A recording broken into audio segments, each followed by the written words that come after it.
Onda Pod, o podcast da harmonia.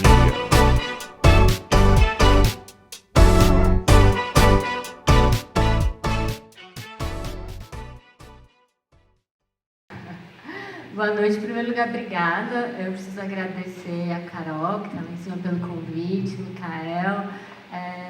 Falar de futuro é uma das coisas que eu mais gosto de fazer. Fico muito feliz de estar aqui com vocês. E acho que mais legal ainda é poder falar de futuro em cima, quando é aniversário, e com base num passado tão vivo, né, como esse que vocês apresentaram aqui. Acho que uma empresa jovem como essa, que eu estou vendo todo mundo de camiseta, jovem.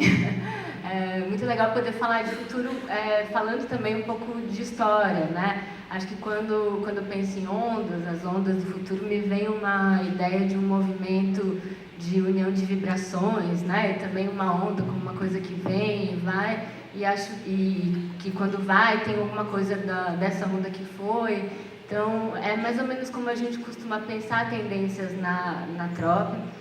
Eu sou a Rebeca de Moraes, aliás, eu sou sócia e fundadora da Trop Soledad, que é uma consultoria de tendências.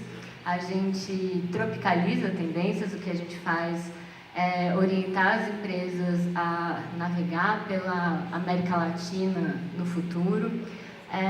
O nosso jeito de pensar tem um pouco a ver com essa ideia de onda, porque a gente pensa sempre numa tendência como algo que está muito presente no presente, né?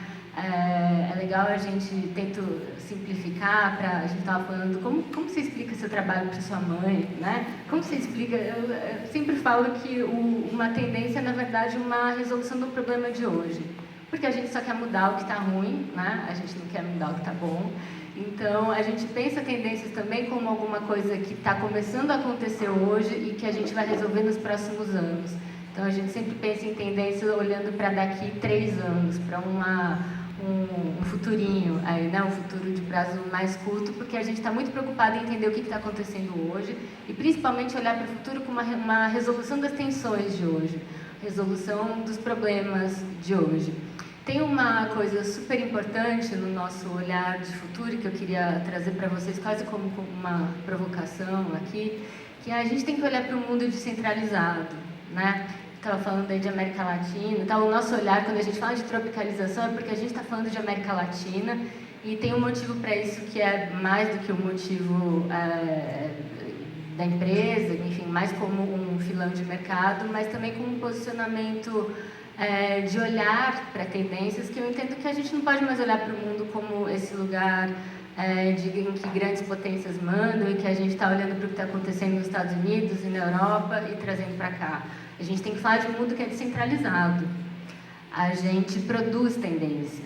A América Latina produz tendência, a gente produz inovação.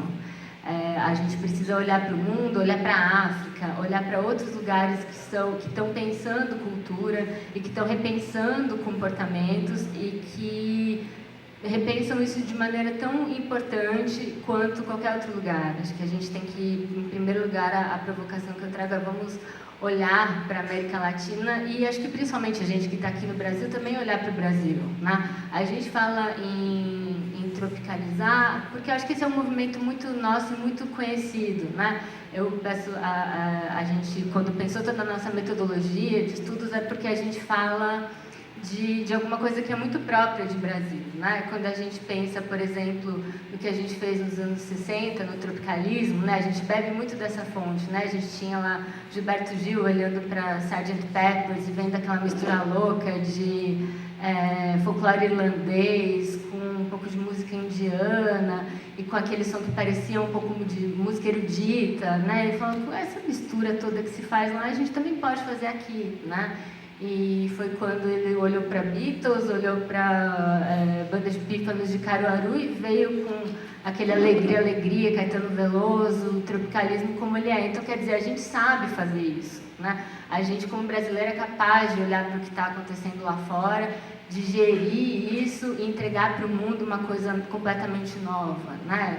E esse processo que a antropofagia trouxe para a gente, os Oswald de Andrade, e é isso que a gente acredita e que é dessa maneira que a gente olha, então, para a tendência, tentando olhar o que está acontecendo aqui, até porque vocês sabem, acho que não faz muito sentido a gente pensar como o novo acontece, como se anda de patinete nos Estados Unidos e como a gente anda de patinete aqui, tenho certeza absoluta que é completamente diferente, né? Apesar de que eu adorei essas estatísticas, a gente estava no começo do ano na XSW e aquele congestionamento de patinete, aquela coisa maravilhosa.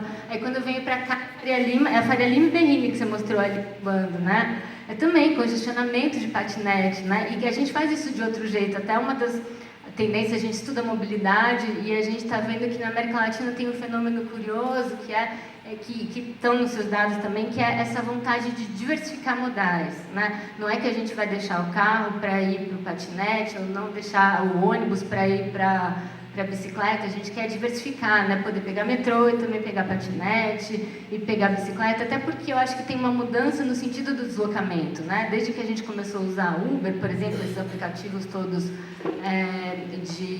para se deslocar, e do ponto A para o ponto B mudou completamente, né? O que é um deslocamento hoje? É responder um e-mail, fazer uma reunião, conversar com alguém, ter uma DR com o marido, com a mulher, sei lá, é muita coisa se deslocar hoje em dia, né? E, inclusive, reconhecer a cidade. Acho que esse movimento de usar bicicleta, patinete, traz uma coisa interessante para a gente pensar, que é que cidade que as pessoas estão observando que elas não estavam observando antes, né?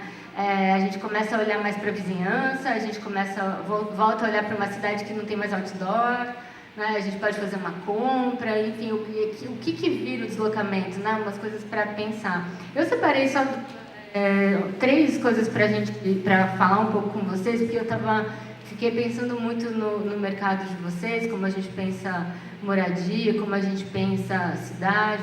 Tem uma questão nos estudos que a gente faz na Trop com relação à moradia, que envolve uma outra mudança muito clara nos últimos tempos, que é essa ideia da casa. A casa, obviamente, sempre como uma extensão da nossa identidade, mas é curioso a gente pensar que uns anos atrás, quando a gente pensava em casa, a casa era basicamente uma reprodução de uma instituição, né? Uma reprodução da instituição família, uma reprodução da instituição casal, né? Então, a casa tinha características disso, né? Então, se era uma família, aquela mesa grande, né? Aquelas panelas grandes e tal. Acho que hoje em dia a gente ainda mais precisa pensar na casa como um lugar que reflete a individualidade daquelas pessoas, né? E não mais uma instituição propriamente, né? Enfim, vocês não devem ir na casa, duvido vocês irem na casa de um hipster de Pinheiros que não tem a costela de Adão. Então, quer dizer, reflete muito quem eu sou e por que eu estou nesse lugar, né? Com quem eu me relaciono, quais são os objetos ou quais são os signos que mostram que essa casa é minha e que eu estou nesse ambiente, né? E como que eu me relaciono com ele, né? E ainda sobre essa questão da individualidade, tem uma coisa que eu acho interessante a gente pensar, que é uma revisão da ideia de bem-estar, né? Quando a gente pensava em bem-estar uns anos atrás, e perguntava para as pessoas quais são os momentos de bem-estar, isso está muito relacionado a quando eu não estou trabalhando, no fim de semana, é meu momento de bem-estar. Hoje em dia, e acho que nos próximos anos isso vai ficando cada vez mais evidente, bem-estar é um negócio que você tem que ir lá, caçar com a unha e botar junto de você. Está cada vez mais difícil ter um momento de bem-estar. Acho que essa incidência toda de burnout, por exemplo, é mais do que estamos trabalhando muito. Estamos aplicando a lógica do trabalho a tudo que a gente faz, né? A gente tem hora para fazer mindfulness. Tem que marcar na agenda e o celular tem que bipar para você fazer uma meditação, né? Então, quer dizer, os momentos de bem-estar não são só esses momentos de ócio, né? E que ócio, gente? O que a gente está ensinando para as crianças, né? Quem tem filho ou criança próxima, uma criança, ela tem uma agenda cheia, né? Tem a hora de brincar. Agora você vai fazer, que é sentar na frente do amiguinho e pegar isso, assim, que lá. As crianças são direcionadas, né? Até nas atividades que seriam de passatempo e tal. A gente tem um bem-estar que precisa ser direcionado, né? Então a gente fica pensando o que vira essa ideia de bem-estar, inclusive dentro de casa, né? Como que a gente dá para as pessoas essa ideia de bem-estar nesse contexto que bem-estar precisa ser uma coisa planejada, né? Não é só estar em casa, não basta mais só estar em casa, né? E uma última coisa que eu queria colocar para vocês é como a gente está vivendo e vai ver cada vez mais a era da importância do som nas nossas vidas. A gente está indo para um lugar... essas coisas que eu queria falar para vocês, essas provocações, não temos muito tempo, mas é isso. Obrigada.